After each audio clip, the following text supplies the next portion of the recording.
రాజుల నుండి సామాన్యుల వరకు, ధనికుల నుండి పేదల వరకు అందరూ ఆ రథం తాడును తాకాలని ఎందుకు కోరుకుంటారు? దాని వెనక ఉన్న విశ్వాసం ఏంటి? ఒక్కసారి రథం తాడును పట్టుకుంటే పుణ్యం లభిస్తుందని ఎందుకు నమ్ముతారు? జగన్నాథుని రథాన్ని లాగడం వెనక ఉన్న ఆంతర్యం ఏమిటి?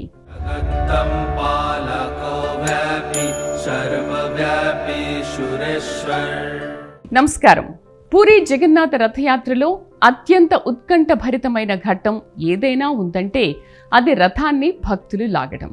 లక్షలాది మంది భక్తులు ఒకే తాడును పట్టుకొని జగన్నాథుని నామస్మరణతో రథాన్ని ముందుకు కదిలించే ఆ దృశ్యం నిజంగా భక్తి పారవస్యానికి ప్రతీకగా నిలుస్తుంది. కానీ ఎప్పుడైనా ఆలోచించారా? వేలాది మంది మధ్యలోనూ తోపులాటలను సైతం లెక్క చేయకుండా భక్తులు ఆ రథం తాడును ఒక్కసారి తాకాలని ఎందుకు తపిస్తారు?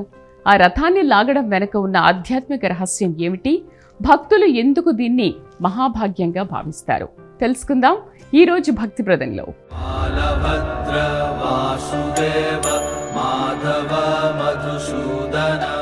రథం భక్తులు లాగడమన్నది సంప్రదాయం మాత్రమే కాదు, శతాబ్దాలుగా వస్తున్న ఒక గాఢమైన విశ్వాసం. జగన్నాథుని రథాన్ని లాగడం ద్వారా దైవానుగ్రహం లభిస్తుందని, జీవితంలోని అడ్డంకులు తొలగిపోతాయని, పుణ్యఫలం సిద్ధిస్తుందని భక్తులు నమ్ముతారు. అంతేకాదు, ఆధ్యాత్మిక దృష్టిలో రథం మన శరీరానికి ప్రతీక, రథంలో స్వామి పరమాత్మకు ప్రతీక. రథాన్ని మనం ముందుకు లాగినట్లే మన జీవితాన్ని కూడా ధర్మం, భక్తి, సత్యం వైపు నడిపించాలనే సందేశాన్ని ఈ మహోత్సవం అందిస్తుంది. సముద్రపు అలల మధ్య భక్తి తరంగాలను వెదజల్లుతూ శతాబ్దాలుగా కోట్లాది మంది భక్తుల ఆరాధనల్ని అందుకుంటున్న ఒక దివ్య క్షేత్రం జగన్నాథపురి. కులం, మతం, వర్ణ విభేదాలకు అతీతంగా జగత్తునంతటినీ తన సంతానంగా భావించే జగన్నాథుడు. ప్రపంచవ్యాప్తంగా ప్రసిద్ధి చెందిన రథయాత్రకు ఈ క్షేత్రం ఒక కేంద్ర బిందువు. ప్రతిరోజు వేలాది మంది భక్తులకు అందే మహాప్రసాదం, ఆలయ శిఖరంపై రెపరెపలాడే పతాకం. జగన్నాథ రథయాత్ర కేవలం ఒక మతపరమైన ఉత్సవం మాత్రమే కాదు, అది భక్తి, సమానత్వం, మానవత, ఆత్మజ్ఞానాన్ని బోధించే ఒక మహోన్నత ఆధ్యాత్మిక సందేశం. సాధారణంగా భక్తులు దైవ దర్శనం కోసం ఆలయాలకు వెళతారు. కానీ జగన్నాథ రథయాత్రలో భగవంతుడే తన ఆలయాన్ని విడిచి భక్తుల మధ్యకొస్తాడు. దీని ద్వారా పరమాత్మ అందరికీ అందుబాటులో ఉన్నాడని, ఆయన కృపకు ఎలాంటి భేదాలు లేవని సందేశం ఇస్తుంది. ఆధ్యాత్మికంగా రథం మన శరీరానికి ప్రతీక. రథంలో ఆసీనుడై ఉన్న జగన్నాథుడు మన హృదయంలోని పరమాత్మ స్వరూపానికి ప్రతీక. రథాన్ని లాగే తాళ్లు భక్తి, జ్ఞానం, కర్మ అనే 3 మార్గాలను సూచిస్తాయి. రథచక్రాలు కాలచక్రాన్ని సూచిస్తాయి. జీవితం నిరంతర ప్రయాణమని, కాలం ఎవరికోసం ఆగదని అవి గుర్తు చేస్తాయి. భక్తి అనే శక్తితో మన జీవిత రథాన్ని ధర్మ మార్గంలో నడిపించాలని ఈ యాత్ర బోధిస్తుంది. శాస్త్రీయంగా చూస్తే రథయాత్ర ఒక గొప్ప సామాజిక, మానసిక ఉత్సవం. లక్షలాది మంది ఒకే లక్ష్యంతో, ఒకే భావనతో పాల్గొనడం వల్ల సామూహిక చైతన్యం పెరుగుతుంది. కలిసి రథాన్ని లాగడం ద్వారా ఐకమత్యం, సహకారం, సమానత్వం వంటి విలువలు బలపడతాయి.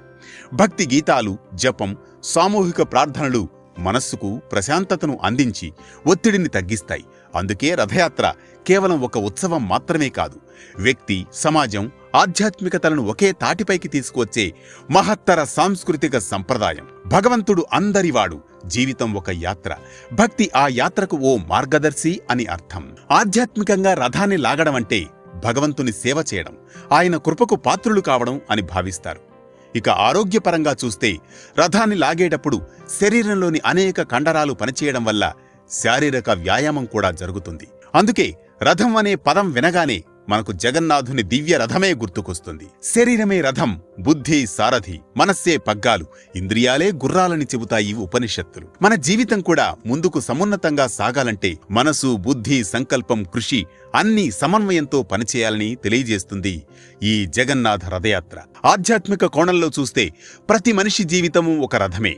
మన ఆలోచనలు, ఆశయాలు, సంకల్పాలు, కోరికలే మన మనోరథాలు. జగన్నాథ రథాన్ని భక్తులు లాగినట్లే జీవితంలో మన లక్ష్యాలను చేరుకోవడానికి మన మనోరథాలను ధర్మ మార్గంలో నడిపించాలని సూచిస్తోంది ఈ పూరి జగన్నాథ రథయాత్ర.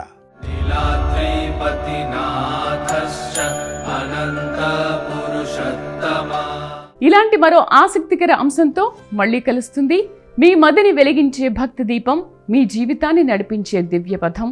హరిహరి టీవీ భక్తి ప్రదం. నమస్కారం.